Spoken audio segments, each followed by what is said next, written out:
Nintendo Video was home to a lot of videos, both unique to it and straight from the internet. There was a good amount of music videos. There's this interactive series that went on for a while, so that was pretty cool. It was how I found Bravest Warriors, and it was also how I found Llamas with Hats. I also remember my friend recommending it to me, quoting it a lot back when we waited by the bus stop.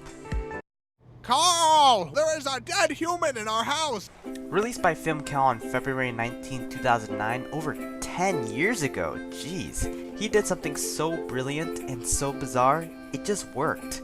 This artistic yet dark piece of work managed to get to me like nothing before. In a good way though. Today I'm going to be talking about Llamas with Hats and why this series managed to be arguably one of the best animated YouTube series during the time of its run. Spoilers ahead, by the way. If you haven't, go watch Llamas with Hats. It's good. Trust me. That is my least favorite thing to do. Tell me, Carl, exactly what you were doing before I got home. All right, well, I was upstairs. Okay. I was sitting in my room. Yes. Reading a book. Go on. And, well, this guy walked in. Okay. So I went up to him. Yes. And I stabbed him 37 times in the chest.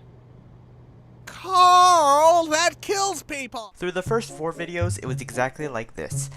Carl is an insane llama with no real show of human remorse, and does something bad. Paul is the straight man in the situation who questions it. Then it's just back and forth banter, escalation after every video. Then when the 5th video rolled around, everything started to shift, slowly yet surely. Through which to collect millions of baby hands. Huh. While the format stayed almost basically the same, what really changed was the certain plot points, such as the removal of Paul, the continuous destruction of humans, Carl's sanity, etc., etc. These eventually led to such a gravely different series than what we saw in the first episode. Just from 2 llamas standing around next to a dead guy, to just being Carl next to a dead Paul. There was actually a video explaining why this series took such a tight turn, which I'll leave in the annotation and the description stuff, so just go check that out. But just watching it without this certain idea, it's still easy to keep up with. There is arguably meta commentary in the series, but it's still a solid story from beginning to end. And I mean solid as in both quality and there's an actual story, by the way. Of course, the story would be nothing without... You are just terrible today! Shh! Do you hear that? That's the sound of forgiveness. That's the sound of people drowning, Carl. That is what forgiveness sounds like. Screaming and then silence. Carl is such a delight. He is naive, but in a sadistic way. Weird combination at that. Maybe that's just plain out crazy. I don't know. You call the technical term. Well, for the most part, it's really all about Carl doing crazy stuff. The series manages to make you feel sympathy for Carl, as it slowly starts to feel like this isn't Carl's fault, as apparently he doesn't know any better. Paul, as said before, is the straight man, and is the reactor of the series, reacting to everything that Carl does, slowly becoming more critical of Carl's actions, rather than putting up with him all the time. It makes for some very interesting situations, especially when he leaves halfway throughout the series. When Paul isn't there, there's a sheep, and then there's the Paul mask. But they're not really characters to invest yourselves in, as they're more or less symbols or placeholders of what's really supposed to be there. The sheep's not even that kind of character that just becomes like a meme or something. It's just there. No, the sheep really does feel empty and hollow like it should, and that scene just feels depressing. Same with the Paul mask, only what it really is Carl's insanity feeding on him. Don't get me wrong, Carl's really messed up, but the dialogue in future episodes makes it feel like he's not evil on purpose, he just had violent tendencies he let flow freely through his character. Sadly, his only hint of humanity was in fact his relationship with Paul, and what then ensued after losing Paul was a slow spiral into becoming mortal insane. What seems to be an omnipotent insane llama. Actually, that's really cool. He was still capable, but he didn't have the spirit to do it. He still did it, but it's not like he enjoyed it. Llamas with Hats have brought a load of character development that was unexpected from what was originally put on there. It was unneeded, but it was loved when it existed. The beginning still also had some nice interactions as well though. While the series progressively got darker and darker, the simple beginnings of Llamas with Hats was straight up funny. I would think I would remember something like that. Carl, I watched you fire a harpoon into the captain's face. That sounds dangerous. You were headbutting children off the side of the ship. That must have been horrifying to watch. And then you started making out with the ice sculptures. Well, thank God that the children weren't on board to see it. The first 4 had just perfect exchanges and had some amazing action and reaction from the most simple of lines. No matter where you are, character interaction carries this series all the way. Probably not gonna like your birthday decorations. It's not even my...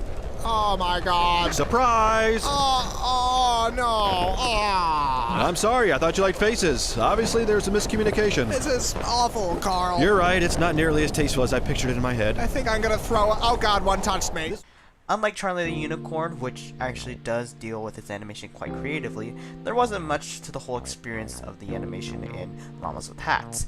Everything was drawn well and it had pretty detailed backgrounds, but it was more about what the characters were doing and saying. However, the backgrounds are pretty well detailed, and without the animation, a lot of the impact of the dialogue wouldn't work, such as the facial expressions. That being said, Llamas with Hats had many parts where the animation lagged. It was particularly with movement and was during things that were meant to be focused on.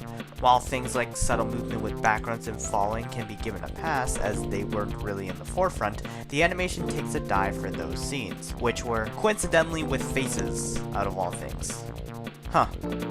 Other than that, pretty well done. They're clearly your hoof prints, Carl. Then there is an imposter on the loose. They lead directly to you. Clue number 1. The imposter is a phantom. Carl, stop avoiding...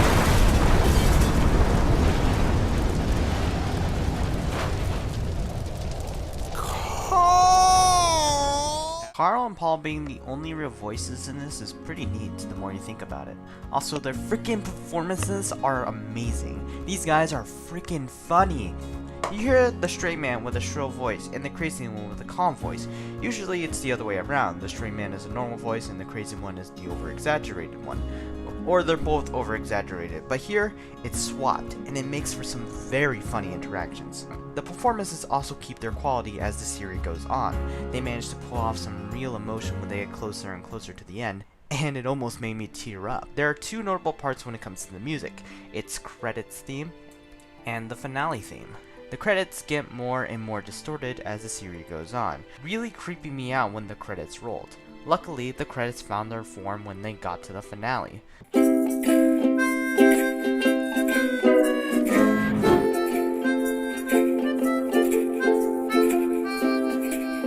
Speaking of, Canon and D was the song played at the finale, and it made that moment for me.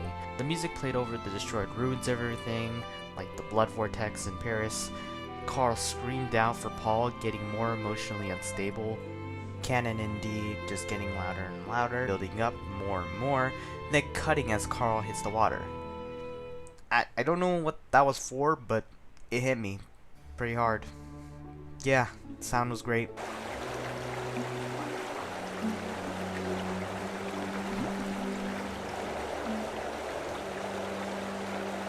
The series is nothing short of amazing. A very well done story with amazing characters, slightly not so great animation, and amazing sound. It's honestly a series we arguably don't deserve, as most of the fans did beg for more of the same as the first 4, and practically begged for more in general. In turn, we got something more than what we asked for, and I couldn't be more thankful. It was amazing.